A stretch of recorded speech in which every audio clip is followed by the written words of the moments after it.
Okusinziira ku bakugu, akammonde kangu okukolebwako mu lubuto era wano kakozesebwa omubiri n'ofuna amaanyi era okukkakkana ng'owonye omugejjo.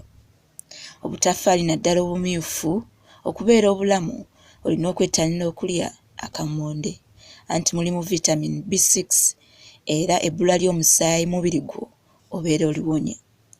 Mu kammonde musangibwamu ebirungo nga vitamin C, potassium, magnesium ne zinc ebiyamba mu kukuuma olususu ssaako n'okuluddaabiriza nga lufunye endwadde. Endwadde y'ensigo eyitibwa kidney stone esobola okukkakkanyizibwa oba okwewalibwa nga wettanidde okulya akammonde mu bungi anti mujjuddemu ekirungo ki magnesium. Manya by'olya.